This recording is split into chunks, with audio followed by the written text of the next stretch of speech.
보겠습니다. 다니엘서 10장 11절에서 13절입니다. 내게 이르되 큰 은총을 받은 사람 다니엘아, 내가 내게 이르는 말을 깨닫고 일어서라. 내가 내게 보내심을 받았느니라 하더라. 그가 내게 이 말을 한 후에 내가 떨며 일어서니 그가 내게 이르되 다니엘아, 두려워하지 말라. 내가 깨달으려 하여 내 하나님 앞에 스스로 겸비하게 하기로 결심하던 첫날부터 내 말이 응답받았으므로 내가 내 말로 말미암아 왔느니라. 그런데 바사 왕국의 군주가 21일 동안 나를 막았으므로 내가 거기 바사 왕국의 왕들과 함께 머물러 있더니 가장 높은 군주 중 하나인 미가엘이 와서 나를 도와주므로. 아멘. 오늘은 우리가 지난주에 이어서 선지자적 기도를 마무리하면서 우리가 선지자적 기도를 드리는 자들을 향한 하나님의 보상에 대해서 좀 보려고 합니다. 그래서 하나님께서 이 다니엘에게도, 우리가 읽었던 이 다니엘서에도 다니엘은 선지자적 기도를 드리는 자였거든요. 이 다니엘의 삶 안에, 우리가 지난주에 봤었고, 다니엘의 삶 안에 하나님께서 오늘 나누고자 하는 이 보상들이 다니엘의 삶 안에 그대로 이렇게 담겨져 있는 부분이 있습니다. 제가 저기 다은자매 보면서 생각났는데, 우리 다은자매도 내일 이렇게 하와이 출국합니다. 그래서 스룹바벨 프로젝트라고 해서 우리가 대한민국 청년들이 이렇게 하와이에 모여서 이렇게 우리 민족 북한에 대한 마음을 품고 기도하고 또 배우는 시간들을 갖고 준비되는 시간을 가져요. 그래서 아마 7박 8일 일정으로 가는 것 같은데 잘 다녀올 수 있도록 기도해 주시고요. 또 그곳에서 우리 민족을 향한 귀한 이렇게 마음을, 또 김학송 선교사님이라고 북송되셔서 이렇게 미국의 이렇게 외교로 인해서 이렇게 풀려나신 분이 계시거든요. 또 저희 교회 향난자매, 예전에 향난자매 아버님이시기도 하고, 그분이 미국에서 이 북한을 이 대상으로 이렇게 선교 활동을 하고 있는 단체를 이끌고 계세요. 그래서 그 단체와 연결해서 우리가 진짜 우리 민족을 향한 마음을 품는 청년들을 세우려고 하는 부분들이 이 수르바벨 프로젝트입니다. 그래서 다은자매 신청해서 다녀오니까 여러분들이 잘 이렇게 다녀올 수 있도록 기도해 주시고 또 격려해 주시면 좋겠습니다. 자, 우리가 선지자적 기도에 대한 보상을 이제 살펴갈 때 그 전에 먼저 우리가 두 가지 좀 전제가 돼야 될 상황을 좀 보려고 합니다. 두 가지 보려고 합니다. 첫 번째, 그러니까 선지자 기도에 대한 보상에 대해 살펴보기 전에 전제해야 될 사항. 그러니까 우리가 이게 올바로 전제가 안 되면 선지자적 기도가 올바로 되지 않는 것이고요. 사실은 또 우리가 이 보상에 대해서도 사실은 우리가 이 보상을 누리는 것이 온전하게 이루어지지 않습니다. 그래서 이 두 가지 전제를 우리가 잘 좀 이렇게 살피고 그 다음에 그것을 회복하는 것이 필요한 부분입니다. 자, 첫 번째 전제사항 첫 번째입니다. 첫 번째가 예수님의 이름으로 드리는 기도가 회복돼야 됩니다. 자, 누구의 이름으로 드리는 기도가 회복돼야 되는 겁니까? 예수님의 이름으로 드리는 기도가 회복돼야 됩니다. 사실 우리가 기도 끝나면서 누구의 이름으로 기도합니다 얘기합니까?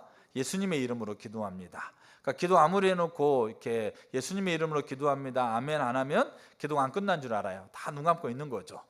기도자는 기도 끝냈는데, 근데 모르고 잊어버렸는데 다른 사람 다 기도 안 끝난 줄 알아.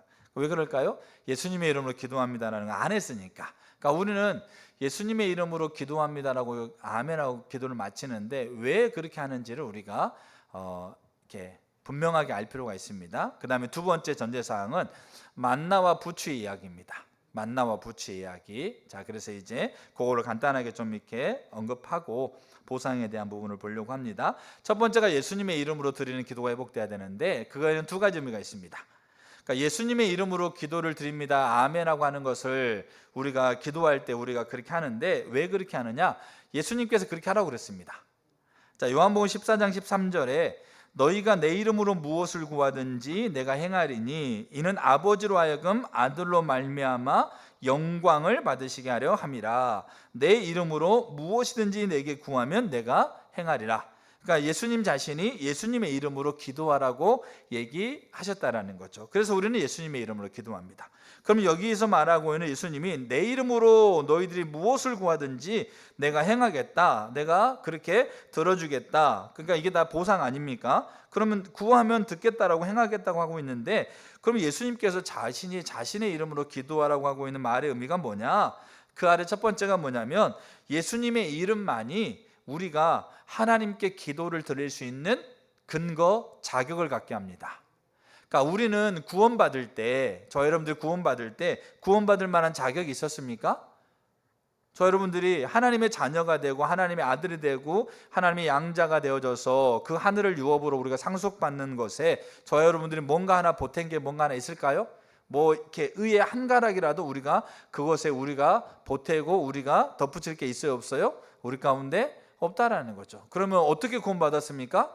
전적인 하나님의 은혜로, 전적인 하나님의 긍휼로 하나님이 그 아들을 보내셔서 그 아들이 십자가에서 자기 자신을 죄의 대속물로 우리 죄를 대신해서 죄값으로 십자가에서 죽으심으로 그 십자가의 대속의 은혜로 우리가 예수님의 이름을 믿으면, 그러니까 예수님의 이름을 우리가 받아들이면 우리는 구원받는 겁니다. 그게 하나님의 자녀가 되는 길입니다. 근데 우리는 구원에 대해서는 사실 우리가 구원받는 것에 대해서 우리가 아무것도 우리가 구원받을 만한 자격이 없다라는 것은 우리가 그렇게 인정을 하는데, 구원받고 난 이후에 우리가 하나님 앞에 나아갈 때도 우리는 누구의 이름이 필요하다는 거예요? 우리는 예수님의 이름이 필요하다는 거예요. 그러니까 구원받고 난 이후에 우리가 하나님 앞에 나아갈 때 내가 했던 어떤 것, 내가 잘하든 못했던 그 어떤 것을 가지고 잘하면 하나님 앞에 당당하게 나아가고 못하면 하나님 앞에 막 조성스럽게 나아가고 이런 게 아니라는 겁니다. 그러니까 예수님께서는 내 이름으로 너희가 기도하면 내가 듣겠다라고 하고 있는, 하나님이 듣겠다라고 하고 있는 것은 너희가 구원받을 뿐만 아니라 너희가 내 앞에 기도하러 나올 때도 누구의 이름을 근거해야 된다? 내 이름을 근거해야 된다. 그러면서 예수님이 한 가지 이야기를 해줬어요. 그게 성전에 기도하러 온 두 사람에 대한 얘기예요. 하나는 바리새인이에요. 그리고 하나는 세리입니다. 그러니까 우리가 여기에서 예수님이 세리의 삶을 예수님이 장려하고 있는 게 아닙니다. 세리처럼 살아라, 세리처럼 사는 게 참 잘 사는 거다, 이렇게 얘기한 거 아닙니다. 그러니까 이 두 사람이 성전에 기도하러 왔을 때 예수님께서 그들이 하나님 앞에 기도할 때 무엇을 근거해서 하나님 앞에 기도하고 있는가예요.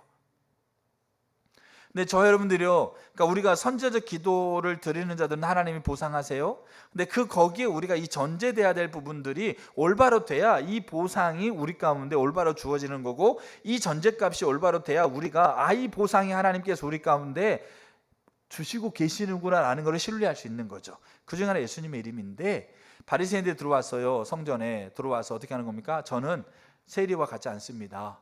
하루에 2번씩 금식하고 소득의 11조를 드리고 뭡니까? 매일매일 성경 읽고 매일매일 기도 가서 철학하고 매일매일 전도하고 매일매일 뭡니까? 내가 하나님께서 기뻐하시는 말씀을 암송했습니다. 자, 그래서 하나님, 제가 하나님 앞에 기도합니다. 그러니까 하나님이 제 기도를 어떻게 하셔야 됩니다? 들어주셔야 되죠. 제가 이렇게 했으니까 하나님께서 저에게 기도를 들어주시는 것은 당연한 일입니다. 그러면 어떻게 하는 겁니까? 그가 기도하러 나왔을 때 자신이 했던, 특별히 자신이 하나님의 말씀 앞에 자기 자신의 삶을 세웠던 것을 근거해서 하나님 앞에 나아가고 있는 거죠. 세리는 사실 하나님께서 기뻐하는 걸 행동을 한 게 없어요. 그래서 하나님 앞에 가지고 나아갈 게 없어요. 그래서 어떻게 하는 겁니까? 하나님, 제가 이것도 못하고 저것도 못하고 저것도 못하고 이것도 못했어요. 그래서 제가 하나님 앞에 나아갈 수가 없어요. 근데 저를 긍휼히 여기시는 그 하나님의 긍휼을 의지해서 제가 하나님 앞에 나아갑니다. 그렇게 하나님 앞에 섰다고요. 그러니까 예수님께서 그때 뭐라고 질문하십니까? 그 두 사람 중에 누가 의롭다함을 받았느냐? 여기서 의롭다라고 하고 있는 것은 그 삶의 모습을 장려하고 인정하는 걸 얘기하는 게 아니고, 지금 그들이 뭐하러 나왔습니까? 하나님 앞에 기도하러 나온 그것을 하나님이 누구의 기도를 듣겠느냐 이거예요. 그러니까 의롭다고 있는 것이 바로 그 목적을, 하나님이 그 목적을 인정하는 자가 누구겠냐 이거예요. 누굽니까? 세리라는 거예요. 그러니까 세리의 삶을 장려하는 게 아니고 세리의 삶을 살아라, 세리의 삶이 정말 좋은 삶이다, 저렇게 살아가지고는 얼마나 피곤하겠느냐, 그게 아닌 겁니다. 그들이 지금 뭐하러 나왔어요? 기도하러 나왔는데 그 기도를 듣는 게 지금 그 상황에서 의로운 거예요. 근데 예수님 분명히 얘기합니다. 세리의 기도를 들었다라는 거죠. 하나님이. 왜 그랬을까요? 세리가 하나님 앞에 나올 때 철저하게 예수님의 이름, 하나님의 긍휼을 의지해서 하나님 앞에 나온 겁니다. 여러분, 우리가 예수님의 이름으로 기도를 드리는 것이 회복돼야 되는 게 첫 번째가, 우리가 우리의 힘으로 하나님 앞에 나가는 게 아닙니다. 내가 잘한 거 가지고 나가는 것도 아니고요, 내가 잘못한 것 가지고 못 나가는 것도 아닙니다. 그래서 기분이 좋으면 나가는 것도 아니고요, 마음이 행복하면 나가는 것도 아니고요, 마음이 찌뿌둥하면 쉬는 거 아닙니다. 우리의 상태와 상관없이 우리는 그 자리를 서되 누구의 이름으로요? 예수의 이름으로.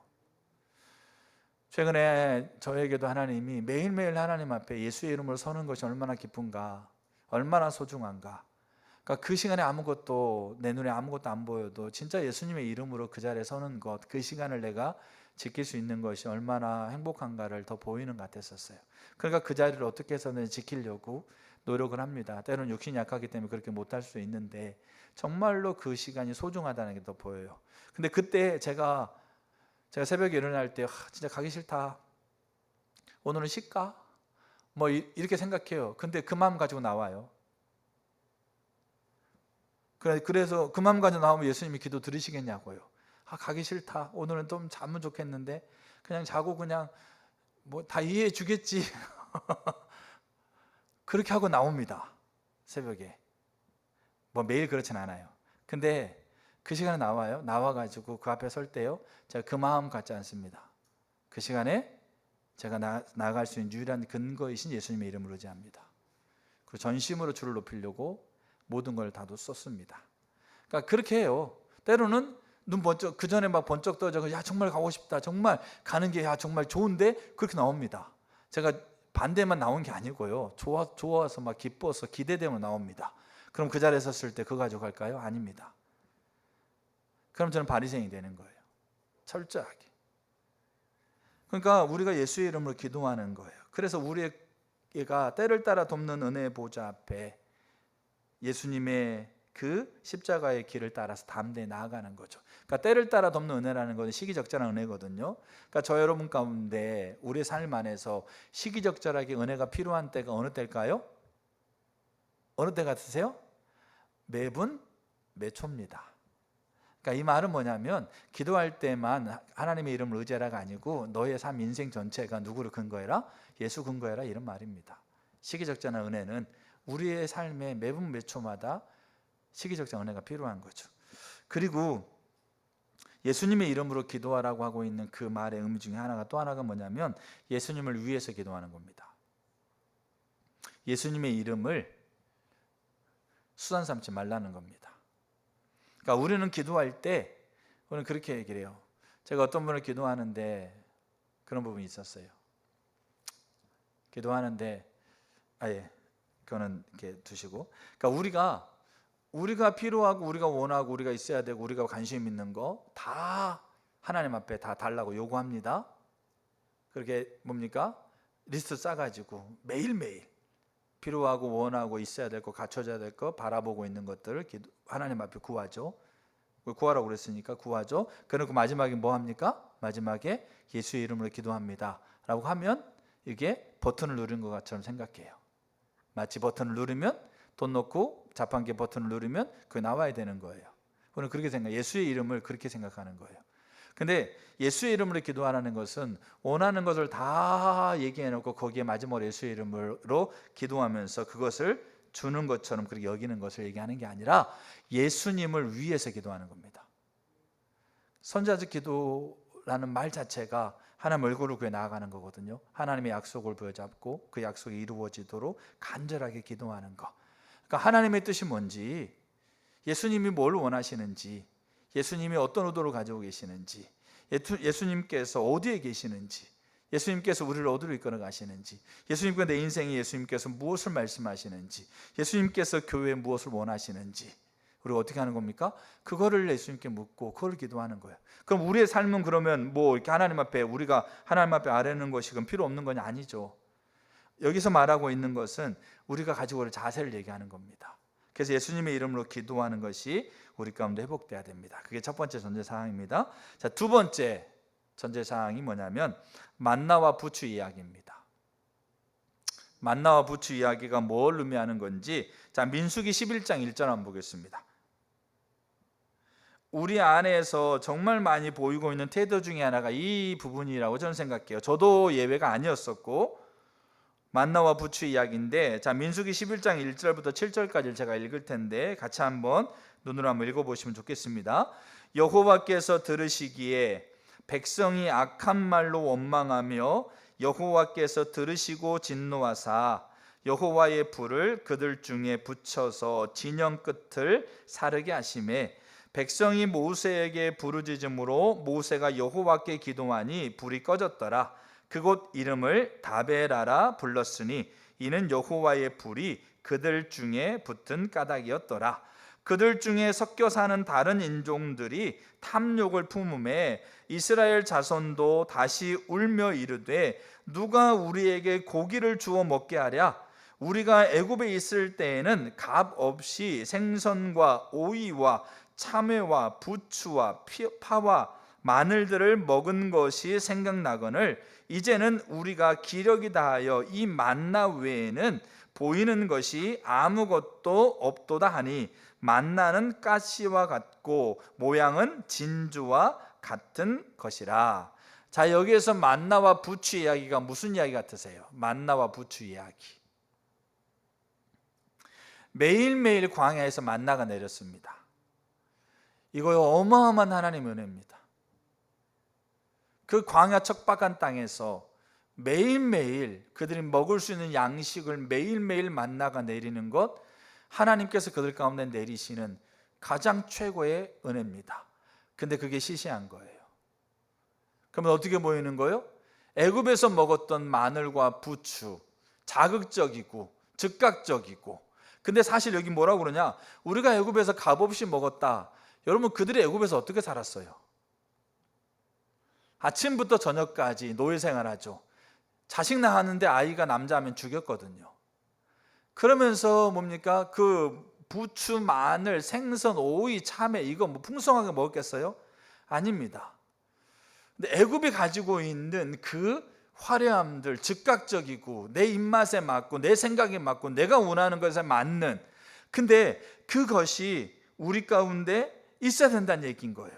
근데 지금 하나님의 은혜가 지금 뭐 하는 겁니까? 매일매일 만나가 하늘에서 떨어지고, 출애굽기 16장을 보면 하나님이 그 만나를 하늘에서 내린다고 되어 있거든요. 그들의 삶을 매일매일 먹이고 입히시는 하나님의 은혜가 그들 가운데 있음에도 불구하고 그들은 어떻게 하는 겁니까? 애굽이 가지고 있는 가치를 따라서 자극적이고 즉흥적이고 즉각적이고 그들이 원하는 것을 하나님 앞에 달라고 그래요. 근데 그게 아니니까 뭐 하고 있어요? 하나님이 원망하는 거예요. 여기 보시게 되면 그들이 원망하는 소리가 어디서 들리냐? 진영 끝에서 들리는 거예요. 그리고 이스라엘 틈바구니 속에 살아있는 다른 인종, 그래서 하나님이 진영 끝을 불을 살라버리잖아요. 모세의 기도로 불을 껐죠. 근데 그 안에 섞여 있는 다른 인종들이 그 세상 가치관을 가지고 그 즉각적이고 즉흥적이고 눈에 보이고 자기가 원하는 것을 이루어지는 것을 가지고 하나님이 지금 그들에게 말할 수 없는 은혜로 그들에게 함께하고 계시는데, 하나님이 지금 그들의 인생을 하나님께서 말할 수 없는 하나님의 계획관을 가지고 인도하고 계시는데 그들은 그걸 보지 못하는 거예요. 왜? 그게 시시하니까. 페트라 주석에서 이걸 이렇게 얘기하더라고요. 과거에 얼큰하고 자극적인 음식을 찾기에 급급한 이스라엘 백성의 저급한 불만이다. 실로 세상의 자극적인 향락과 얼큰한 탐욕에 취한 자들에게는 하늘의 순수하고 담백한 신령한 음식이 눈에 차지 않는 법이다. 우리가 기도를 드릴 때 전제하고 회복돼야 될 게 뭐냐면 이 만나와 부추 이야기를 깊이 생각하는 거예요. 어떨 땐 하나님이 10년, 20년 즉각적으로 하나님 반응할 수 있어요. 우리가 하나님 우리에게 주시는 보상 안에 있지 않습니까? 이 즉흥적이고 즉각적이고 아름답고 화려한 것이 아무것도 없다? 여러분, 절대 그렇지 않아요. 그럼에도 불구하고 우리의 태도와 자세예요. 이스라엘이 뭐하고 있는 겁니까? 이스라엘이 불만하고 있는 거잖아요. 선자적 기도를 지속적으로 드려야 되는데 매일매일 만나를 가서 먹어야 되는데 이게 지겨운 거예요. 또 변함없는 일상, 오늘도 기도하고 내일도 기도하고 내일도 기도하는데 뭐 특별하게 바뀐 게 하나도 없어. 그러니까 뭐 하는 겁니까? 화려하고 즉각적이고 즉흥적인 것들을 요구하면서. 왜? 세상에 있는 것들은 우리를 즉각적으로 만족을 주잖아요. 눈을 즐겁고 마음을 즐겁고 귀를 즐겁게 하고 몸을 즐겁게 하지 않습니까? 어떻게? 최소한 그 순간에는. 그러니까 우리는 그 관점을 가지고 어디로 가요?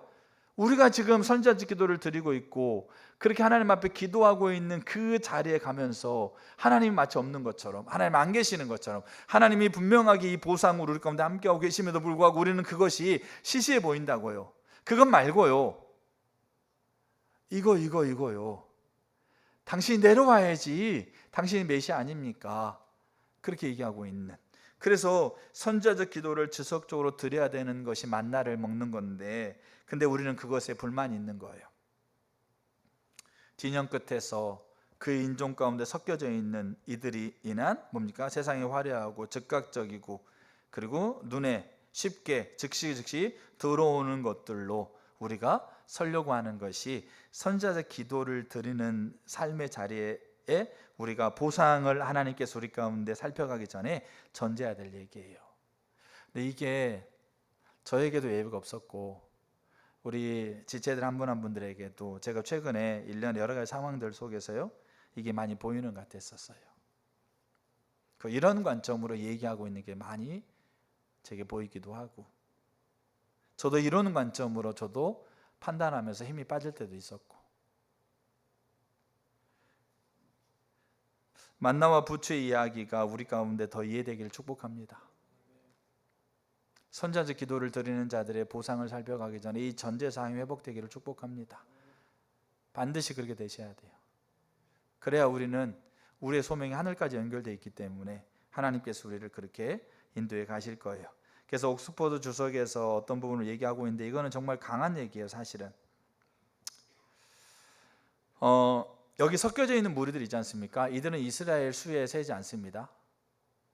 이들은 이스라엘 군대에 편입이 되지 않고요, 이들은 이스라엘 땅을 분배받을 때 땅을 유업으로 받지 못합니다. 이스라엘이 먹었던 만나 그대로 먹었고요, 이스라엘 홍해 건널 때 그들이 그대로 뭡니까? 건너면서 이스라엘에게 하나님께 하고 있는 일을 그대로 경험했거든요. 근데 그들은 이스라엘 수에 들어가지 못해요. 섞여 있는 무리들이. 그러니까 이런 부분들은 사실 여러 가지 뭡니까? 이해 차원이 있을 수가 있어요. 근데 그럼에도 불구하고 중요한 것은 뭐냐면 이들이 만나와 부추의 이 이야기 안에서 어떤 자세를 가지고 있었는가가 매우 중요한 부분이에요. 그리고 하나님이 메추라기를 보내시잖아요. 근데 성경에 민수기 11장 끝에 읽어보면 그들이 메추라기를 가져가지고 이제 고기 달라고 그러니까 하나님 메추라기 보내잖아요. 그래서 그들이 고기 메추라기 가져가지고요, 그들이 입에 씹기도 전에 하나님 그들을 진멸하세요. 심판하세요.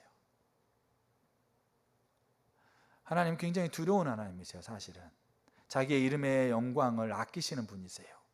우리가 너무나도 하나님의 이름을 우리가 너무나도 가벼이 여기서는 안 되는 부분이에요. 그리고 구약의 하나님이시라고요? 아니죠. 하나님은 어제나 오늘 영원하시지 않습니까? 그러니까 우리는 그러면 우리가 그 심판을 우리가 겪지 않으면 우리는 괜찮다고 여기세요? 우리가 그 영원한 나라에서 우리가 불로 우리가 태워질 거잖아요. 우리의 공력이 불에 탈 거 아닙니까? 그때 우리가 이 땅에서 남아있는 것들이 얼마나 남아있겠어요? 이러한 태도와 자세를 가지고 우리가 살아가고 있는 삶의 자리에서 우리가 그날 앞에 하나님 앞에 백보자 앞에 섰을 때 불로 태워질 건데, 성경에 요한계시록 명확하게 나오지 않습니까? 사도 바울도 그러잖아요. 우리의 공력이 거기 가서 불로 태워질 건데 다 타버리고 아무것도 없으면 부끄러운 권이 있을 뿐이다. 성경은 슬피 울며 이를 갈미 있다고 얘기하기도 하고, 그러니까 이게 구원의 여부인가에 대한 부분은 논의가 있어요. 근데 명확하게 우리는 성경에 있는 것만 봐도 우리는 명확하게 그곳에서 슬피 우는 게 있습니다. 그러니까 그래서 우리가 이 정말로 매일매일 하나님 앞에 서는 시간이 저는 더 소중하게 여겨지는 것 같아요. 정말로 매일매일 만나를 먹는다라고 하고 있는 게 얼마나 하나님께서 우리에게 베풀고 있는 얼마나 어마어마한 은혜인가. 내가 오늘 여기 호흡하고 서서 여기서 예배드릴 수 있는 것조차도, 아침에 일어나는 것조차도 얼마나 하나님의 커다란 은혜인가.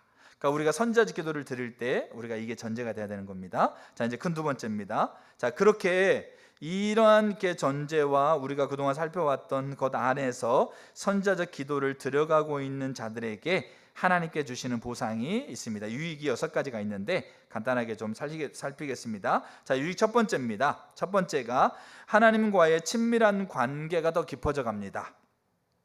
자, 창세기 20장 7절 한번 보겠습니다. 창세기 20장 7절. 이제 그 사람의 아내를 돌려보내라. 그는 선지자라. 그가 너를 위하여 기도하리니 내가 살려니와 내가 돌려보내지 아니하면 내가 내게 속한 자가 다 반드시 죽을 줄 알지니라. 자, 이거는 뭐냐면 아브라함이 그랄로 내려갔습니다. 근데 자기 아내 사라를 그랄로 내려가면서 자기 누이라고 이제 얘기를 하는 거죠, 주변 사람들에게. 자, 그 얘기를 듣고 그 그랄 왕인 아비멜렉이 그 사라를 왕궁으로 데려가요. 그러니까 사라를 왕궁으로 데려가는 그 첫날 밤에 뭡니까? 하나님의 천사를 보내서 아비멜렉에게 찾아와요. 찾아와서 뭐라고 그러느냐? 데려온 그 사람의 아내를 돌려보내라 라고 하면서 그는 뭐라? 그는 선지자라. 그는 누구를 가리킵니까? 아브라함이죠. 아브라함은 선지자라 이렇게 얘기합니다. 근데 선지자의 역할이 뭐냐면 그러니까 하나님의 기름 부음 받은 자, 왕, 그다음에 제사장, 선지자 이 세 그룹인데 구약의 선지자는 어떤 역할을 했냐면 하나님의 말씀을 받아서 말씀을 대언하는 역할을 하는 게 선지자였어요. 근데 성경에서 아브라함이 말씀을 가르쳤고 말씀을 대언했겠죠. 근데 성경에서는 그런 기록이 안 나와요. 참 신기해요, 사실은. 근데 아브라함이 뭐 했던 기록은 나와요? 기도했다라는 기록은 나와요. 그러니까 여기 선지자라고 하고 있는 것이 하나님 말씀을 대언하는 자일 수도 있지만 여기 아브라함에게 그는 선지자라고 하나님께서 아브라함을 지칭하고 있는 것은 뭐와 더 가까울까요? 기도자와 가까워요. 알겠죠? 선지자적 기도. 그러면서 그가 뭐라고 그래요? 그는 선지자라. 그가 너를 위해서 뭐한다? 너를 위해서 기도한다 이렇게 돼 있어요. 사실 아브라함이 하나님께 기도하고 있는 가장 대표적인 기도가 어디 나올까요? 창세기 18장에 나와 있는 소돔과 고모라를 위한 기도예요. 의인 50명 있으면 45명, 40명, 10명까지 내려가는 기도 아시죠? 그 의인이 있으면 그 땅을 어떻게 하십니까? 그 말은 그 땅을 용서해 주십시오 이렇게 얘기하는 거거든요. 근데 이 소돔과 고모라를 위해서 아브라함이 기도하게 된 계기가 뭐냐? 그러니까 롯이 그 소돔과 고모라에 살고 있었잖아요. 근데 아브라함이 기도하게 된 계기는 뭐냐면 누가 가르쳐 주신 거예요? 하나님이 가르쳐 주신 거예요. 그러니까 하나님이 천사들과 함께 소돔과 고모라 땅을 살피러 가고 있는 과정 가운데 아브라함이 있는 곳을 지나갑니다. 그때 아브라함이 그분이 하나님이신 걸 알고 아브라함이 그 하나님과 그 천사들을 이제 대접해요. 그리고 이제 천사들을 하나님이 보내시고 하나님이 떠나기 전에 창세기 18장에서 17절에 이렇게 얘기를 해요. 여호와께서 이르시되 내가 하려는 것을 아브라함에게 숨기겠느냐 그렇게 얘기를 해요. 그 하려는 게 뭡니까? 소돔을 향해서 하나님께서 지금 소돔을 진멸하기 위해서 가고 있는 이 일을 얘기하는 거죠. 그러면 여기 내가 하려는 것을 아브라함에게 숨기겠느냐라고 하고 있는 이 의미 속에 뭐가 있는 겁니까? 내가 아브라함과 무슨 관계니까? 아브라함과 친한 관계니까. 우리 야 내가 친한데 내가 알고 있는 얘기를 나한테 숨기겠어? 절대 이거는 너만 알아야 돼. 딴 사람한테 얘기하면 안 돼. 이런 일 너무 많이 하잖아요. 그러니까 친하다고 여기니까 내가 친하니까 너한테 얘기해. 내가 친하니까 너한테 가르쳐 줄게. 내가 너를 친하게 여기니까 내가 이것을 얘기하는 거야. 내가 친하게 너를 생각하니까 나는 너한테 내 속내를 다 얘기하고 있어. 자, 이런 거죠. 그 말은 뭐겠어요? 아브라함을 하나님께서 친한 관계로 여기시는 거고 그 친한 관계 안에서 하나님이 가지고 있는 속내, 그 속내를 가르쳐 주시는 거죠. 그래서 이사야 41장 8절에 아브라함을 하나님의 뭐로 표현합니까? 하나님의 친구로 표현합니다. 그러니까 아브라함이 그 하나님의 속내를 알고 단순히 소돔을 멸망한다라고 하고 있는 그 상태가 아니라 그 소돔의 그 타락한 그 사람이랄지라도 하나님이 창조한 백성으로 하나님이 긍휼히 여기고 있다라고 하고 있는 것을 아브라함 분명히 알았거든요. 그래서 하나님 앞에 아브라함이 기도하죠. 거기에 롯이 있으니까 그 땅 구해달라고 기도하는 차원을 넘어선 거죠. 그래서 하나님이 아브라함이 납득할 때까지 6번의 기도를 그대로 똑같은 기도를 듣고 계시는 거예요. 근데 왜 그 기도를 왜 그렇게 했을까? 그게 하나님의 친밀함이에요. 근데 이 친밀함이 더 점점점 뭐 하고 있는 겁니까? 깊어져 간다고요. 하나님이 나를 친밀한 관계로 여기시고 그 친밀한 관계 가운데서 자기의 속내를 얘기하시는 이 깊은 관계가 더 깊어져 간 거예요.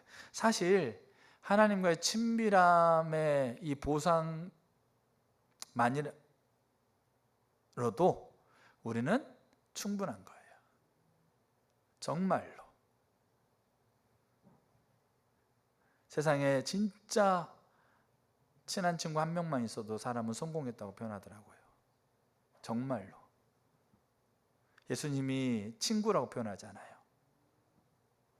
그러니까 하나님과의 친밀함 이 하나만 우리 가운데, 이 보상이 우리 가운데, 하나님이 우리 가운데 더 깊은 친밀함으로 우리 가운데 보상하고 있다는 것만 우리가 분명하게 신뢰하고 알고, 약간 만나 부추의 이야기처럼 그 만나로 우리 가운데 매일매일 그렇게 우리 가운데 선자적 기도를 드리는 자들에게 하나님이 그렇게 함께하고 있다는 것만 우리가 명확하게 알아도 이거는 있지 않습니까? 정말로 세상 부러울 게 없는 겁니다. 근데 우리가 부추 달라고 하는 거예요. 알겠죠? 자, 이게 첫 번째예요. 자, 두 번째가 뭐냐면 선자적 기도를 드리는 사람을 구체적으로 인도하세요. 삶을 구체적으로 인도하세요. 자, 느헤미야 2장을 보겠습니다. 자, 느헤미야 2장 4절. 왕이 내게 이르시되 그러면 내가 무엇을 원하느냐 하시기로 내가 곧 하늘의 하나님께 묵도하고, 이 기도입니다.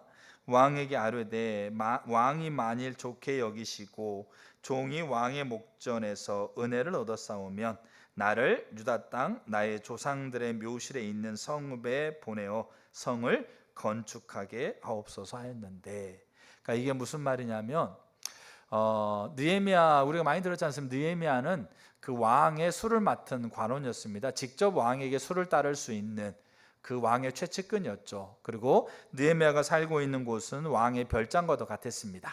그래서 왕이 휴가차 오는 그런 별장과도 같았어요. 느헤미야가 살다가 느헤미야는 이제 포로의 신분이었지만 왕의 술을 맡은 자리까지 갔기 때문에 신임을 받았고 굉장히 잘 살았죠. 근데 그 느헤미야 동생이 어느 날 그 이스라엘에서 이렇게 찾아오게 돼요. 찾아와 가지고 물었죠. 우리나라 상황이 좀 어떠냐 이렇게 물었더니 그 상황을 얘기합니다. 근데 그 상황이 정말 심각한 거죠. 그래서 느헤미야가 1장에 수일 동안 그렇게 하나님 앞에 울며 금식하면서 기도합니다. 그리고 약 한 4개월 정도가 지나요. 그 1장과 2장의 텀이 4개월 정도가 지나거든요. 근데 4개월 정도가 지났는데 느헤미야가 4개월 동안 금식하지 않았어요. 그러니까 수일 동안 금식하면서, 그러나 그 이스라엘을 향한 하나님의 마음과 하나님의 의중을 가지고 그가 기도하고 있었겠죠. 그리고 그 기도하는 시간 가운데서 느헤미야 2장 12절에 나와 있는 예루살렘을 위해서 내 마음속에 하나님이 집어넣어 준 것, 그게 느헤미야 비전인데, 저는 그 기간 안에서 아마 하나님께서 느헤미야에게 보이신 거라고 그렇게 개인적으로 생각합니다.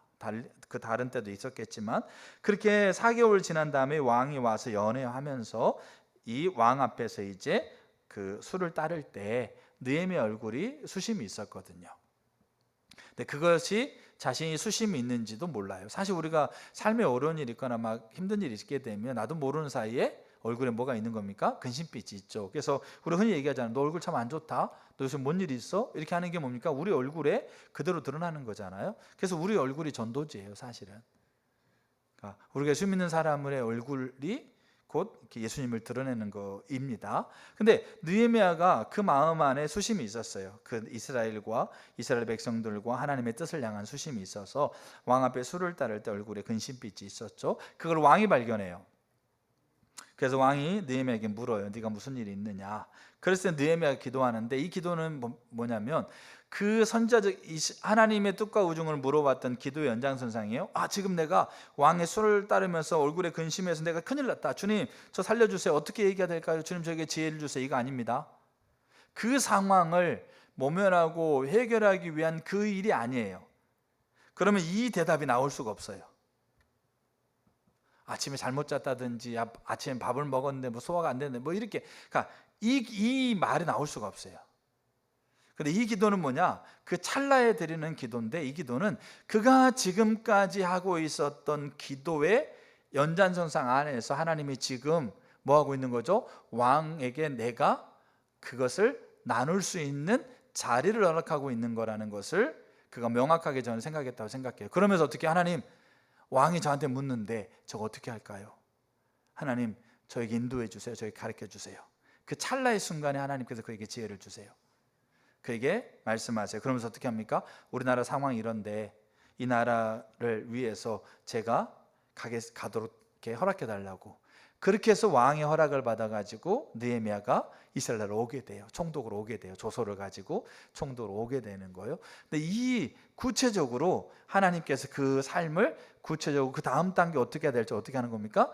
인도해 주시는 거예요. 자, 근데 느헤미야에는 또 하나 너무나도 이렇게 좀 이렇게 그 중요한 장면이 나오는데 그게 느헤미야 4장이에요. 그러니까 느헤미야는 우리가 흔히 영적 전쟁의 교과서로 얘기합니다. 그러니까 4장, 5장, 6장, 7장 이 장을 통해서 어떻게 하는 거? 성벽이 52일 만에 완성되는데 그 성벽이 완성되기 위해서 이제 이스라엘 백성이 이제 공사를 하잖아요. 그때 그 산발락과 도비아, 암몬, 뭡니까 아라비아 이런 주변의 나라들이 그 성벽을 재건하는 걸 방해하기 위해서 집중적으로 공격합니다. 마치 사단이 하나님의 일을 방해하는 것처럼 집중적으로 방해하는데 온갖 방법을 다 써요. 그 사단이 쓸 수 있는 방법을 거기 안에 다 총망라되어 있는 거 똑같아요. 그래서 4장에 어떤 방법을 쓰죠, 5장에 쓰죠. 그러면 느헤미야가 그거를 과제를 풀듯이 그거를 해결해 가요. 마치 퀘스트를 깨는 것처럼 그거를 해결해 가는 겁니다. 해결해 가면 또 하나 문제가 생기고 그걸 해결해 가면 또 문제가 생기고 이렇게 가면서 52일 만에 성벽을 완공해요. 자, 근데 그렇게 과제를 해결해 가듯 그거를 해결해 가는데 그거를 어떻게 했느냐? 어떻게 그 방해를 있었을 때 그 방해를 해결해 가는 해결책, 그 해결책을 어디에서부터 느헤미야가 알게 됐느냐? 그거를 어디서 보여주냐? 그걸 4장에서 보인다는 거예요. 왜냐하면 4장이 첫 사건이거든요. 4장이 이제 이 산발락과 도비아, 아라비아, 암몬 이 사람들이 본격적으로 이 성벽 재건을 방해하는 첫 사건이 나와요.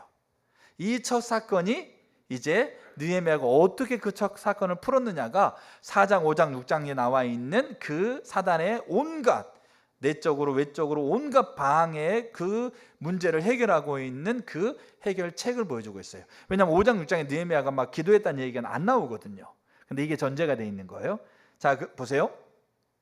1장에 기도하죠. 2장에 왕의 조서를 가지고 왔어요. 자, 2장 말미에 이제 느헤미야가 사람들을 모아놓고 자기가 이곳에 온 이유를 얘기를 해요.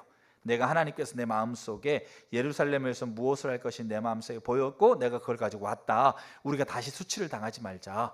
우리가 하나님의 백성인데 그 하나님의 이름을 멸시하고 하나님의 이름을 조롱하는 자들에 의해서 업신여김 받지 말고 우리가 하나님의 이름의 영광을 위해서 우리가 다시 우리 하나님 앞에 서자. 그 일을 위해서 성벽 재건을 시작하자. 그렇게 느헤미야 2장에서 얘기를 해요. 그때 이스라엘 백성이 어떻게 하는 겁니까?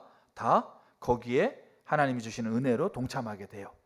그리고 3장에 보면 뭐 세공업자, 뭐 옆에 수포가게 아저씨, 그다음에 뭡니까? 그냥 집에서 있는 그 아주머니, 대제사장들, 거기에 3장에는 중수하고 이런 말이 계속 반복돼 있어요. 그러니까 그것은 무슨 말이냐면 그들이 그 느헤미야가 말하고 있는 그 일에 그들이 자기의 부르심의 역량을 따라 동참하고 있는 거예요. 다 달라요.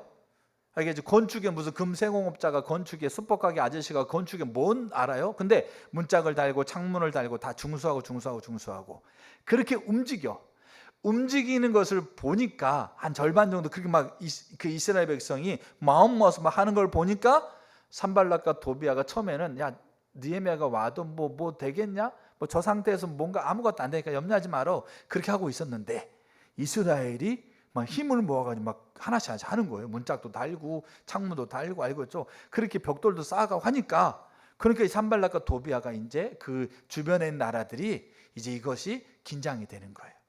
그래가지고 이제 어떻게 하는 겁니까? 방해하기 시작해요. 비웃고 알겠죠? 조롱하고 그게 4장 1절 3절까지 나와 있어요. 그렇게 조롱하고 비웃는 거를 본격적으로 시작할 때 그때 4장 4절에 느헤미야가 이렇게 해요. 진짜 중요한 부분이에요 이거예요. 자, 4장 4절 한번 볼게요. 우리 하나님이여 들으시옵소서. 우리가 업신여김을 당합니다. 그러니까 우리가 업신여김을 당한다라는 것은 우리 자존심을 무너진 걸 얘기하는 게 아니고, 지금 이스라엘이 지금 어디에 동참하고 있습니까? 이스라엘이 다시는 수치를 당하지 말고 하나님의 이름을 믿는, 하나님의 이름을 짊어진 백성으로서 그 하나님의 이름에 먹칠하지 말자, 하나님의 이름을 모욕당하게 하지 말자, 우리가 다시 하나님 앞에 섭시다. 그러면서 그들이 그 일에 동참하고 있는 거죠. 근데 그 일을 비웃는 거예요. 그 일을 조롱하는 거예요. 그 일을 무시하는 거예요. 그게 업신여기는 겁니다. 하나님의 질투를 향해서 그들이 서가고 있는 것에 그 산발락과 도비아가 비웃고 조롱하고 판단하고 있는 걸 보면서 뭐라고 그러냐면, 우리가 업신여김 당합니다. 내 자존심 무너졌어요. 정말 저 속상해. 이거 아닙니다. 그러면서 뭐라고 그럽니까? 업신여김을 당합니다. 원하건대 그들이 욕하는 것을 자기들의 머리에 돌리사 노략거리가 되어 이방에 사로잡히게 하시고, 주 앞에서 그들의 악을 덮어주지 마시며 그들의 죄를 도말하지 마소서. 그들이 건축하는 자 앞에서 주를 노하게 하였음이니이다. 그렇게 하나님 앞에 기도해요. 자, 그렇게 하고 나서 이제 4장 8절, 그들이 분노하면서, 한 절반 정도 공사가 되어지니까 막 분노하면서요, 불안감을 느끼면서 다 함께 꾀하기를, 이게 산발락과 도비아, 아라비아, 아스돗, 암몬 이런 사람들이 얘기하는 겁니다. 예루살렘으로 가서 치고 그곳을 요란하게 하자 하기로, 9절에 우리가 우리 하나님께 기도하며 그들로 말미암아 파수꾼을 두어 주야로 방비하는데, 지금 두 팀으로 나눠서 한 팀은 낮에 일하고 한 팀은 낮에 파수를 쓰고, 그 다음에 시간이 지나면 바꿔가지고 파수 썼던 사람은 다시 그 다음날 낮에 공사하고, 공사했던 사람은 파수를 쓰고, 매일매일 주의교대로 그렇게 하는 것을 지금 그 산발락과 도비아의 그 방해를, 그 과제를 해결하기 위해서 낸 해결책이에요. 근데 이 해결책이 어디서 나왔다고요? 그들이 뭐해서? 그들이 기도했다는 거예요. 그러니까 이 기도는, 자 보세요, 우리가 이런 문제가 있어, 우리 문제 해결해 주세요. 우리가 이런 상황이 있습니까? 이거 도와주세요. 우리가 지금 이런 처지에 처해 있습니다. 하나님 우리에게 오셔서 이거 해결해 주세요. 이게 아닙니다. 느헤미야가 목도에 하면서 2장 4절에 목도했을 때부터 연결되어 오고 있는 거예요. 그래서 앞에 기도하자. 우리가 업신여긴다고, 우리가 모욕을 당하고 있다고, 하나님의 질투를 따라가고 있는 그 걸음이 조롱당하고 있다고, 조롱당하면서 그거를 방해하고 있는 그 방해에 우리가 꼬꾸러지지 않도록, 우리가 무너지지 않도록 이거를 견뎌내고 이겨낼 수 있는 지혜를 달라고, 그렇게 해서 이 교대를 주야로 방비를 하는 겁니다. 그게 첫 사건입니다. 실제적인 산발락과 도비아의 방해에 그 과제를 해결한 첫 사건입니다. 그런데 이 첫 사건이 기도로 되었습니다. 이 기도는 선지자적 기도의 연장입니다. 그 말은 뭐겠어요? 하나님께서 기도하는 자들의 삶을 구체적이고 직접적이고 실제적으로 인도해 가신다라는 거예요. 제가 보면서 우리가 2020년도에 침노하는 세대를 위해서 기도하고 있는데, 그 기도했던 것들을 하나님 한 걸음 한 걸음 인도하고 계세요. 그래서 더 구체적으로 기도합니다. 그러다 인도해 가기를 구해요. 그리고 인도하실 거예요. 왜? 보상이니까. 그래서 명확하게 기도하는 자들의 삶을 인도하세요. 한 사람이건 소수건 공동체건 하나님이 인도해 가서, 그게 보상입니다. 우리가 만나와 부추 이야기를 우리가 깊이 생각해 보시기를 축복합니다. 자, 세 번째, 선지자적 기도를 드리는 자들에게 하나님 주시는 보상이 뭐냐면, 우리가 배우는 것들이 실제가 돼요. 그러니까 우리가 선지자적 기도를 우리가 살폈어요. 선지자적 기도가 뭔가? 그러니까 이 선지자적 기도를 살피면서 그 선지자적 기도가 되어지려면 연결되어야 되는 것들이 있어요. 그러니까 신앙의 본질과 선지자적 기도, 찬양과 경배와 선지자적 기도, 그다음에 말씀 묵상과 선지자적 기도, 하나님의 질투와 선지자적 기도. 자, 이런 것들이 같이 연결돼서 살펴봤잖아요. 그러니까 우리가 신앙은, 교회 처음 나온 사람이 신앙이 뭔지를 어떻게 알겠어요? 몇 가지 유튜브에서 몇 가지 들은 것 갖고 신앙이 뭔지를 그렇게 알겠냐고요. 그러니까 뭐 해야 되는 겁니까? 양육하고 자라가고 배워가야 되는 거잖아요. 우리가 다 배워야 되고 저도 배워야 되고, 그러니까 신앙을 배우는 거예요. 그러니까 배우는 거는 뭡니까? 일단 먼저 뭐로 배우는 거예요? 지식으로 배우는 거예요. 이론으로 배우는 거잖아요. 성경은 이런 관점이고, 성경은 이런 책이고, 성경에서 하나님 말씀하신 건 이런 내용이고, 이런 관점을 가지고 이렇게 우리가 하나님께로 이끌어 가신다. 예배가 뭡니까? 기도가 뭡니까? 찬양이 뭡니까? 왜 우리는 찬양 예배를 드립니까? 왜 기도를 이렇게 합니까? 말씀 묵상은 뭡니까? 알겠죠? 신앙이 뭔가 참된 의미는 뭡니까? 이런 것들이 다 우리가 배우는 바 아닙니까? 근데 배우는데 뭐냐면 이 배우는 것이 우리의 삶 안에서 그 배운 대로의 예배가 되어지고, 그 배운 대로 찬양이 되어지고, 배운 대로 말씀 묵상이 되어지고, 배운 대로 하나님의 질투가 부어지는 그 실제가 우리 가운데 되어지는 게 어디서 가능하다? 선자적 기도의 보상으로 가능하다라는 거예요. 근데 이거에 대해서 이 책의 저자인 여조 목사님이 이렇게 썼어요. 제가 읽어볼게요. 그 몇 문장만. 성도들이 신앙의 본질과 십자가의 복음에 대한 설교를 많이 듣습니다. 또한 거짓 신앙 체계가 철저하게 버려져야 하는 것에 대해서 많이 듣습니다. 처음 설교를 들을 땐 성도들은 신선하다고 느낍니다. 신앙의 길을 새롭게 배우는 것은 매우 중요합니다. 그러나 적지 않은 성도들의 경우 그것을 단순히 지식적으로 혹은 이론적으로 배우는데 관심이 있습니다. 그러한 성도들은 처음에는 새로운 정보를 듣고 신선하게 느끼다가 이제 그것을 반복적으로 듣다 보면 진부하게 느낍니다. 근데 여기에요, 그대로 사는 삶이 있었을까 없었을까요? 몇 번 해보는 거예요. 들은 대로 신선한 대로 내 삶을 그대로 그렇게 살아가려고 해보는 게 있었던 거예요. 자, 그런데 이게 반복적이고 이게 뭡니까? 지속적으로 가다 보면 이게 어떻게 되는 겁니까? 이게 진부하고 이게 시시하게 느껴지는 거죠. 자, 그러나 우리가 신앙의 삶을 우리가 길을 배우는 것은 그렇게 살기 위한 것입니다. 자, 그러면서 이렇게 얘기하고 있어요. 그래서 우리가 신앙의 길을 따라 실제로 하나님과 동행하는 삶을 살아가려고 노력하면 모든 것이 달라지는데, 그 신앙에서 배운 것이 실제가 되는 가장 중요하고 첫 단계가 뭐냐? 선자적 기도입니다. 이거는 이론적인 얘기가 아니고 그분이 선자적 기도를 통해서 이런 영역들이 실제적으로 그 삶에 회복된 것을 그것들을 경험한 것들을 가지고 얘기하고 계시는 거예요. 예배가 회복되고 찬양이 회복되고 뭡니까? 말씀이 회복되어지고 그 삶의 중심이 회복되어지고 삶의 태도가 회복되어지는, 그리고 그렇게 따라가는 자들의 삶이 회복되어지고 있는, 실제적으로 그 의미하고 있는 바대로 그 일들이 이루어지고 있는 것을 경험하고 본 자가 한 얘기라는 거죠.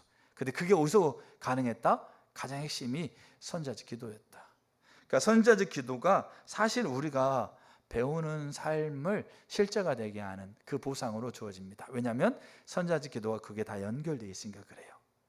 자, 네 번째, 선자적 기도가 또 우리에게 또 그 기도하는 자들에게 하나님이 주시는 보상이 뭐냐면, 그러니까 이런 보상들이 다 이렇게 같이 연결되어 있는 부분이고 다 의미가 다 이렇게 다 섞여져 있는 부분이지만 그래도 이렇게 분리를 해서 좀 보는 겁니다. 네 번째가 뭐냐면 하나님의 임재가 그들 가운데 회복됩니다. 하나님의 임재가 그들 가운데 회복됩니다. 자, 출애굽기 33장 3절 보겠습니다. 너희를 젖과 꿀이 흐르는 땅에 이르게 하려니와 나는 너희와 함께 올라가지 아니하리니 너희는 목이 곧은 백성인즉 내가 길에서 너희를 진멸할까 염려함이라 하시니. 14절 볼게요. 여호와께서 이르시되 내가 친히 가리라 내가 너를 쉬게 하리라. 그러니까 우리가 이렇게 많이 들었잖아요. 출애굽기 30장, 31장, 32장 이스라엘 백성이 광야에서 모세가 시내산에서 하나님과 40일 동안 머물렀을 때 이스라엘 백성이 그 밑에서 아론을 중심으로 금송아지 만들면서 이것이 이스라엘에서 애굽에서 우리를 이끌어내는 하나님이라고 하면서 금송아지를 섬기는 사건, 그 사건을 통해 하나님이 진노하시면서 이스라엘 백성을 진멸하고 모세를 통해서 다시 새로운 백성을 세워서 하나님이 가나안 땅으로 그 백성 데리고 들어가겠다라고 하고 있는 그 이야기를 모세에게 했을 때 모세가 하나님 앞에 기도하면서 하나님이 이스라엘 백성을 진멸하는 것을 그 뜻을 돌이키십니다.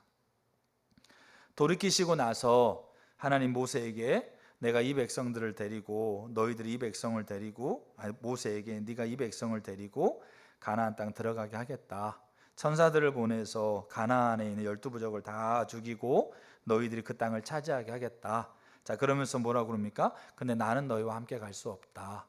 여기 나는 너희와 함께 올라가지 않는다라고 하고 있는 것을 영어 성경에 나의 임재가 이렇게 돼 있어요. 그때 모세가 하나님께 그렇게 기도하죠. 하나님께서 함께 가지 않으시려면 우리가 여기에 머물겠습니다. 이런 기도가 쉬운 기도가 아니라고 저는 생각합니다. 우리가 이론적으로 볼 때는 이런 기도 나도 할 것처럼 보이지만 사실 그 자리에 처했을 때 우리가 이런 기도를 드리는 게 정말로 하나님의 임재를 소중하게 여기지 않으면 진짜 이런 기도를 드리는 게 어렵습니다. 그 기도 들었는데 진짜 하나님이 그래 그거 안 해주고 내가 너 함께 있을게 하면 어떻게 할래요? 우리는 그렇게 기도하면 하나님이 이것도 들어주고 하나님도 함께 있겠지. 우리는 얄팍한 생각 안에서 이 기도를 할 수 있어요. 어떤 분이 기도하는데 기도하다가 도중에 이렇게 제가 기도하고 있는데 그것 말고 치유를 위해서 기도해 주세요. 그렇게 얘기하더라고요. 그러니까 우리가 원하는 거는 거기에 있는 거예요. 그게 정말 상황이 어려운 상황이 있는 거 맞아요. 그거 하나님 해주겠다라는 겁니다. 이루어 주겠다라는 겁니다. 근데 하나님은 없을 거야.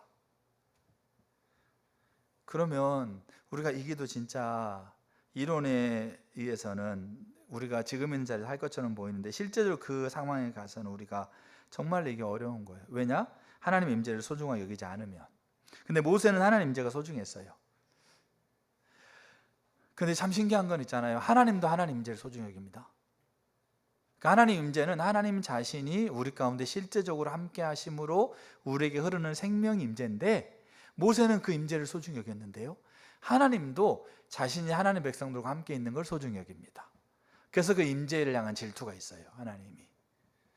그래서 모세가 그 임재를 하나님이 이렇게 거두시겠다 얘기하니까 가나안 땅 차지하는데 임재 거두시겠다 얘기하니까 하나님 그 임재 가운데 내가 있고 이 자리에 있겠습니다 얘기하죠.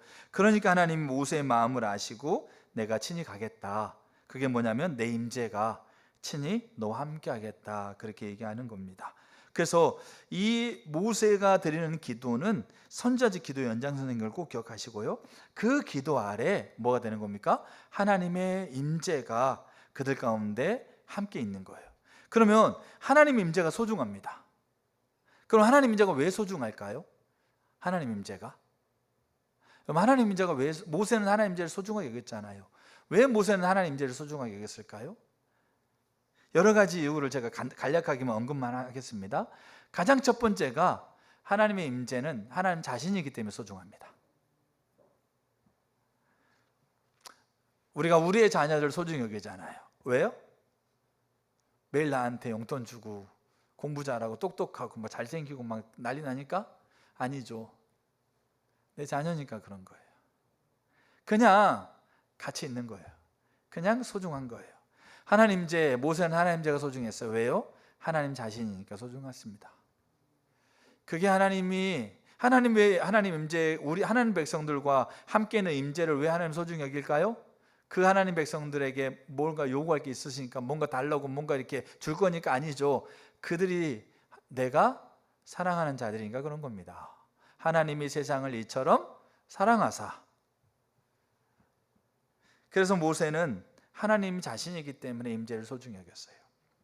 그러니까 하나님 임재가 왜 소중하냐? 하나님 자신이니까 소중합니다. 하나님의 자신인 하나님의 임재임에도 불구하고 그 임재가 있게 되면 하나님을 의식하게 합니다.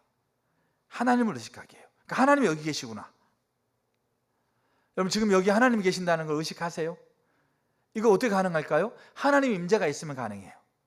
그러니까 내가 처해 있는 자리에서 하나님이 계신다는 것을 어떻게 우리가 알까요? 지식으로? 아니에요. 하나님 임재가 있으면 하나님이 있다는 게 의식돼요.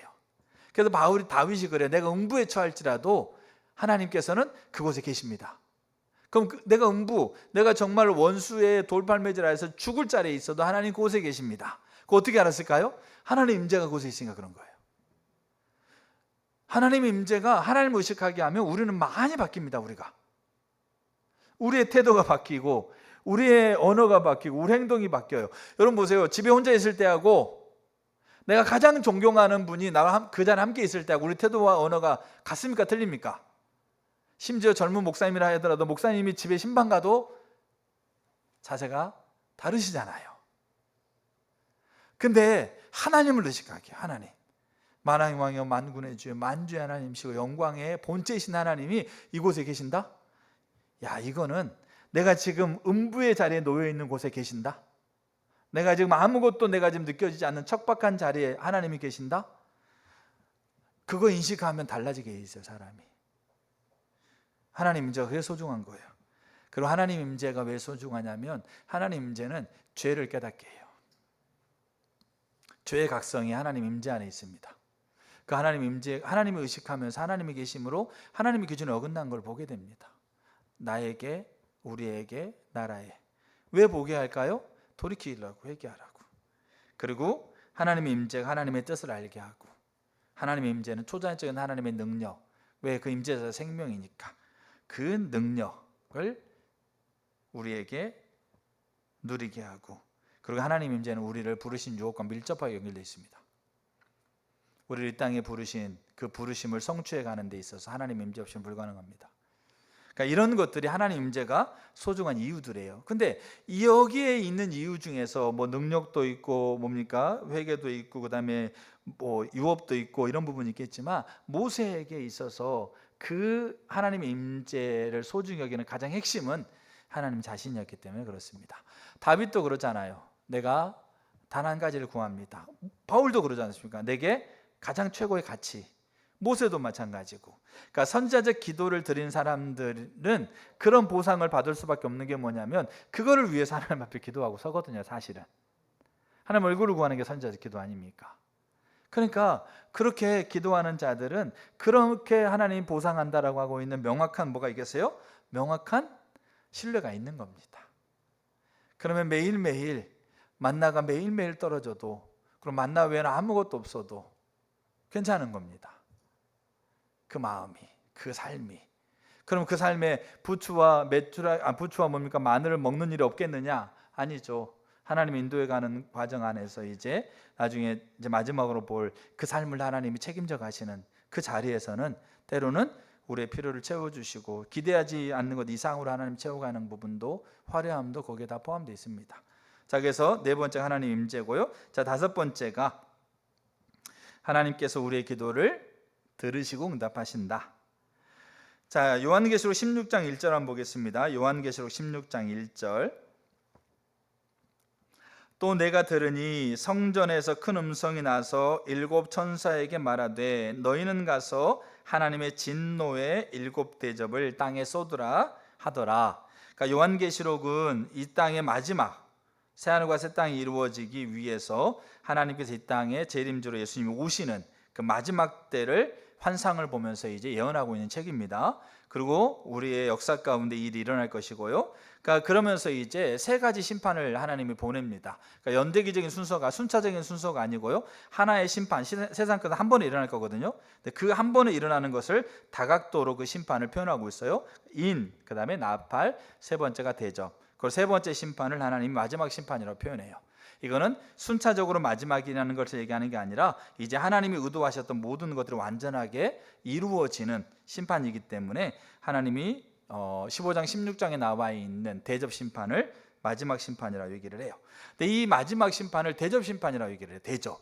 그러니까 대접을 천사들이 여기 16장 1절에 보좌에서 대접을 일곱 천사가 대접을 받아가지고 땅에 그 대접을 쏟아요.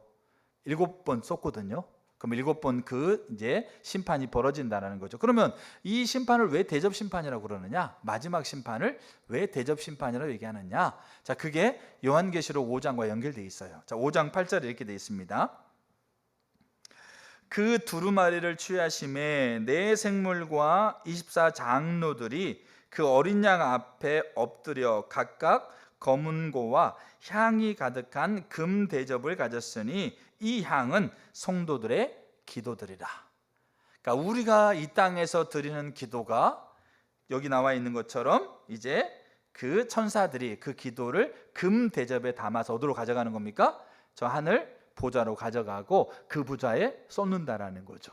그리고 하나님이 주권적으로 하나님이 이 땅을 심판하실 때, 이 땅을 하나님께서 이제 최종적으로 새하늘과 새 땅으로 재림주를 보내실 때 그 하늘 보좌에 있는 그 대접을 천사들에게 주어서 그 대접을 이 땅에 쏟게 하시면서 이 땅을 끝내신다라는 거예요.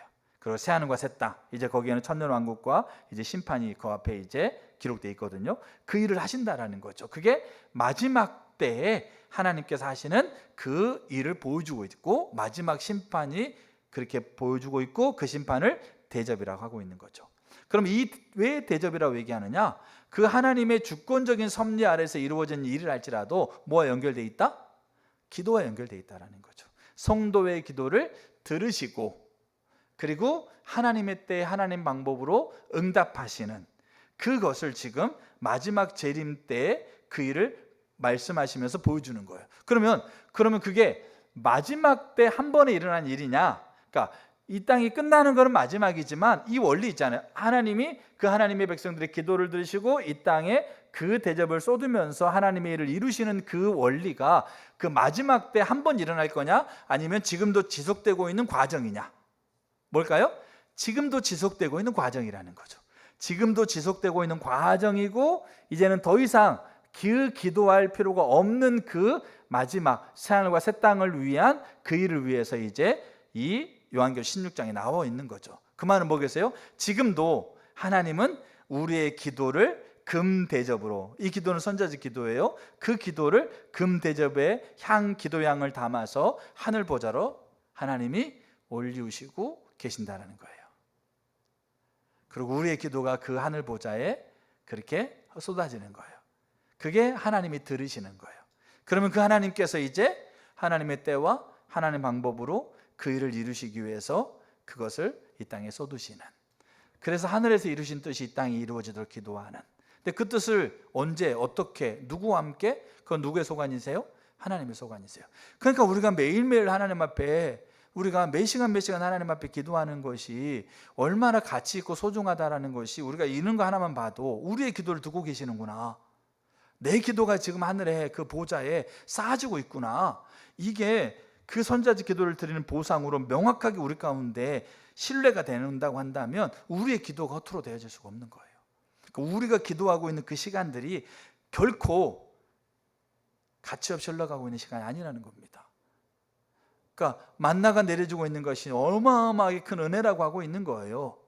그게 그래서 종말론적으로 심판이 하나님의 구속의 섭리에서 진행되는 것이지만 성도들의 기도와 밀접하게 연결되어 있다는 것을 요한계시록을 통해서 하나님 보여주고 있는 거예요. 그래서 로이존스 목사님 부흥이라는 책에서 부흥을 연구하면서요, 부흥은 하나님의 주권적인 역사입니다. 성령을 대규모로 보내시는 것은 하나님의 주권적인 역사인데, 그 부흥 때마다 뭐가 있었어요? 부흥을 위해서 기도하는 자들이 있었어요. 하나님 일하신 패턴 우리 아시잖아요. 그 부흥 때마다 부흥을 위해서 기도하는 자들이 있었어요. 그 말은 뭐겠습니까? 그 기도를 하나님 듣고 계신다는 겁니다. 하나님 포기하지 않고 하나님 하는 섭리 가운데 하나님 일을 이루겠다라고 하는데, 그리고 그렇게 기도하는 자들 기도를 하나님이 듣고 계신다고 하는데 우리가 그 기도를 포기할 이유가 없는 겁니다.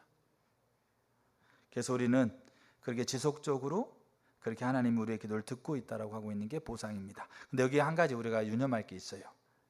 오늘 읽었던 다니엘 10장에서 그 기도 하나님께 겸비하기로 결심한 그 순간부터 하나님이 그에게 왔지만, 근데 누가 막아요?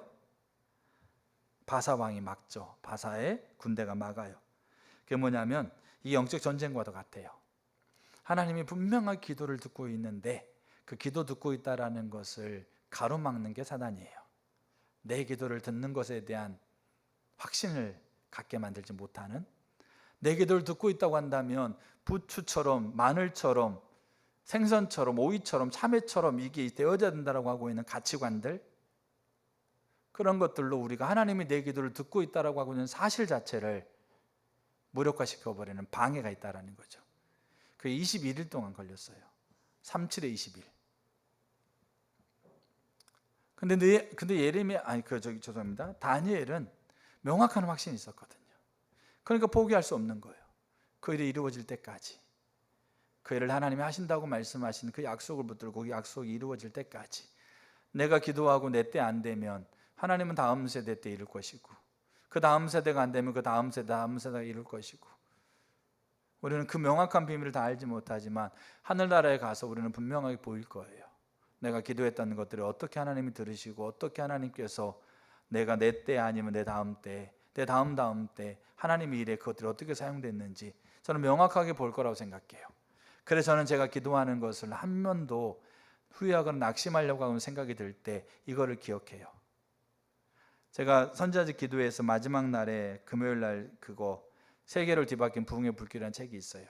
그 책에서 했던 그 뭡니까? 서문을 보면서 명확해지는 것 같았었어요.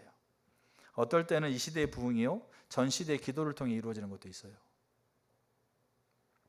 그래서 우리가 이 하나님이 우리의 기도를 듣고 있다라고 하고 있는 보상, 이게 명확한 게 사실인데 이 사실을 가로막으려고 하고 있는 사단의 그 잡다한 그 생각과 것에 혼돈돼 가지고 우리가 기도하는 자리를 벗어나면 안 됩니다. 이게 명확하게 이게 우리의 기도를 선지자직 기도에 대한 보상으로 하나님께서 우리 가운데 하시고 있는 거죠.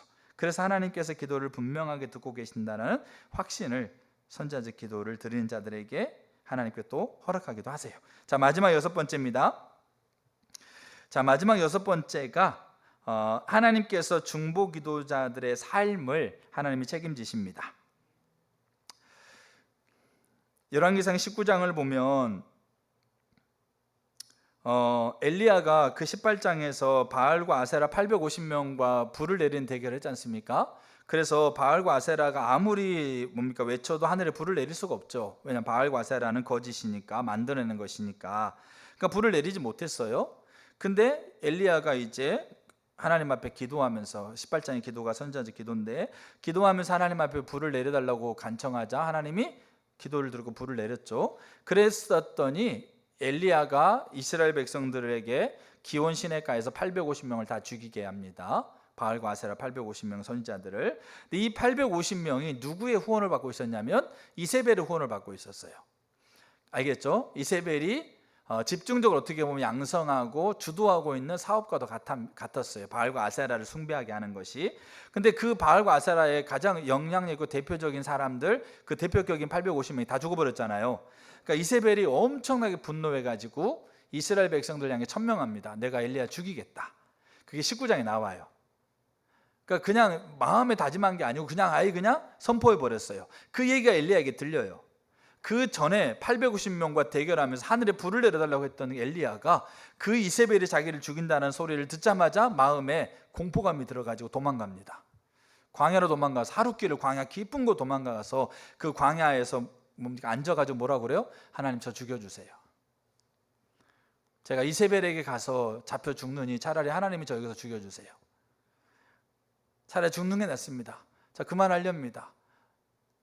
그러면서 죽기로 하나님 앞에 그렇게 하나님 앞에 서는 거예요. 그 공포감과 좌절감과 실패감에 빠져서 그렇게 하면서 이제 하룻길 광야로 들어가서 하고 있는 거죠. 그래가지고 로뎀나무 밑에서 자는 거죠. 죽여달라고 하면서. 그때 하나님이 천사를 보내서 그를 깨워서 그에게 먹게 하세요. 마시게 하시고 그리고 40주 40야를 걸어갈 수 있는 힘을 주세요. 그러니까 40일 동안 그 걸어갈 수 있는 힘을 주시면서 그가 다시 호렙에 이르거든요. 만약 이 사건이 없었으면 그 뒤에 엘리야가 나올 수 없어요. 그러니까 이게 무슨 말이냐? 하나님께서 선지자적 기도를 드리는 자의 삶을 하나님이 책임지고 있는 겁니다. 근데 이 책임지고 있는 것이 우리가 이 그럼 광야 가기 전에 하나님이 보호하시면 되지 않습니까? 우리는 그렇게 생각할 수 있는 거잖아요. 근데 하나님께 기도를 드리고 있는 자의 삶의 전체를 책임지고 있다라고 하고 있는 이 분명한 선지자적 기도를 드리는 것의 보상이라고 하고 있는 것이 우리 가운데 그것을 믿음 안에 견고하게 가질 필요가 있다라는 걸 얘기하는 겁니다. 그러면 하나님이 지금 우리가 어떤 상황이 있든지 어떤 처지가 있든지 그 상황에서 뭐 하고 있는 겁니까? 하나님이 보호하고 있다라는 거예요. 근데 그 보호하심이 때로는 내가 이해가 나를 죽여달라고 할 정도로, 그러니까 850명과 대결할 때 불을 내리는 것에 하나님이 당연히 보호한다고 생각하시겠지 않습니까? 근데 이세벨의 그 삐발에서 광야로 도망가고 있는 곳 안에서 물론 먹을 걸 주었기 때문에 우리가 보호한다고 생각하지만 그 전에 그 자리는 그럼 하나님 안 계신 자리냐? 아닌 거죠. 여전히 하나님은 그를 주무시지도 않고 졸지도 않으시고 불같은 눈동자로 머리털까지 세심 받으신 하나님께서 그 삶을 지켜보고 보호해 가고 있는 그 전체적인 과정이라고 얘기하는 거예요. 거기 삶을 책임진다라고 하고 있는 것은 단순히 그냥 뭡니까? 문제 상황을 해결해주고 아픈 상황을 치료해주고 그 다음에 안 되는 상황을 잘 되게 해주고 못 되는 것을 그 다음에 좋게 해주고 이것으로 우리가 판단하는 게 아니고 전체적인 삶의 자리의 모든 그것을 하나님이 책임져 가고 있다라고 하고 있는 거예요. 그러면 그 상황 안에서 우리가 때로는 어려움 당할 수도 있고 아픔을 당할 수 있고 그 다음에 연약해질 수 있는 부분이 있지만 그 상황 전체를 누가 책임지고 계신다? 하나님이 책임진다는, 이게 중보기도의 삶을 책임진다는 말의 의미입니다. 근데 우리가 그 삶의 자리에서 어떨 때는 우리가 이해할 수 없는 일이 생기잖아요. 미연자모 영성에 글 써놨더라고요. 가끔 아버지가 그렇게 빨리 소천한 것이 이해가 안 될 때가 있다. 갑작스럽게 그렇게 소천하시는 것을 이해가 안 될 때가 있다. 그럼 마음이 아릴 때가 있다. 당연하죠. 우리가 이해가 안 되는 거죠. 판단할 수 없는 거죠. 근데 전체적인 삶을 누가 책임지고 계신다는 거죠? 하나님이 책임진다는 거예요. 이게 명확하게 우리 가운데 인식이 돼야 돼요. 그래야 우리가 그 상황과 처지의 자리에서 우리가 누구를 향해 설 수 있겠느냐? 하나님을 향해 설 수 있는 거죠. 저 여러분 인생 가운데 이해가 되는 일이 몇 가지가 있습니까? 다 설명하고 다 앞뒤 따져가지고 다 판단하고 설명할 수 있는 일이 몇 가지나 되세요? 저 여러분들 인생 가운데서 사실 많지 않아요. 근데 우리는 다 그렇게 논리적으로 다 이해가 되는 것이 우리는 납득한다고 생각하는데 우리 인생도요, 진짜로 다 따라보면 저 사람 만나는 거 납득이 안 돼, 이해가 안 되고요, 제 애들이 있는 것도 이해가 안 되고요, 알겠죠? 지금 내가 이상한 것도 이해가 안 되고요. 우리 인생에서 이해가 안 되는 것이 태반입니다. 이해가 되는 거 진짜 몇 개 안 돼요. 근데도 우리는 이해가 되는 것이 되는 걸로 생각하는 거예요. 하물며 하나님이라는 분이 우리 인생을 책임지고 계시면서 우리 인생을 주도해 가고 있는 그 자리가 우리가 얼마나 그분의 그 지혜와 경륜, 하늘이 땅보다 높은 같이 높은 그 지혜와 경륜을 얼마나 이해하겠어요 우리가. 그러니까 근데 하나님은 뭐라고 그러는 겁니까? 성경을 통해서 모세의 삶, 뭐 다윗의 삶, 바울의 삶, 여기 이런 게 나오는 엘리야의 삶을 통해서 하나님이 그 인생을 책임져 가고 있다라고 하고 있는 것을 명확하게 가르쳐 주지 않습니까? 그럼 그 인생을 책임져 가고 있다는 그 사실 안에 우리가 머물면 돼요. 이해하려고 하는 게 아니고 판단하려고 하는 게 아니고 납득하려고 하는 게 아니라 그 내 인생을 책임져 가고 있는 하나님 아래서 내가 있으면 되는 거예요. 그리고 그 하나님의 의도 어중을 물으면서 내가 하나님께서 말씀하고 인도해 가고 있는 거를 내가 어떻게 반응할까에 대한 것을 하나님께 물어가는 게 훨씬 더 지혜 있는 겁니다. 훨씬 더 우리의 삶을 윤택하게 하는 길입니다. 그게 중보기도자들에게 주시는 보상입니다. 제가 제 삶을 보더라도 제가 하나님 앞에 기도하면서 이제 한 가지만 나누고 마치려고 합니다. 건축천사 제가 기도하는데 하나님, 제가 참 돈이 없네요.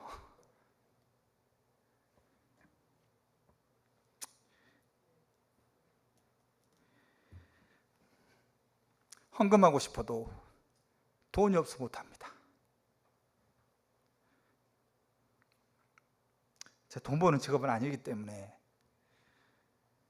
근데 하나님이 제 인생을 돈이 없어가지고 뭐 못하게 하진 않았거든요. 물론 세상에서 말하는 뭐 이렇게 부와 명성을 얻는 건 아닌데 하나님 다 채우세요.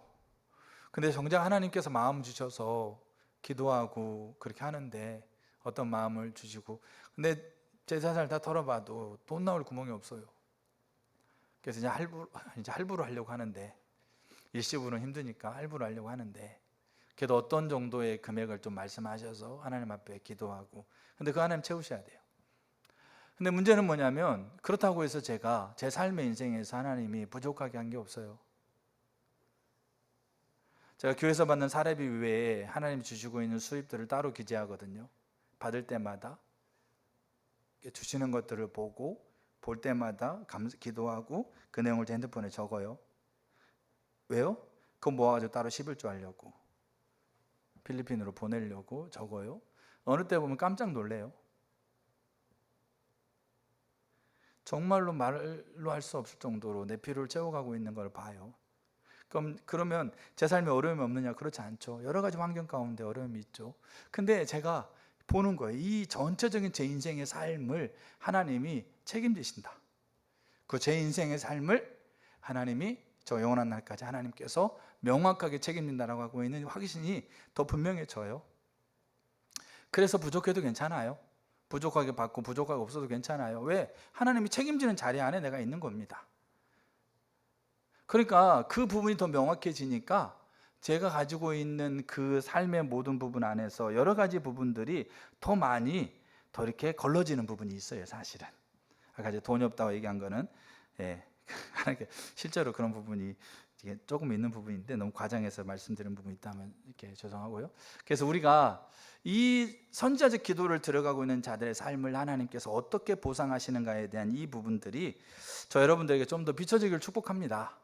그래서 우리가 그 사실에 근거해서, 이게 사실이니까 그거를 근거해서 우리가 서시기를 축복합니다.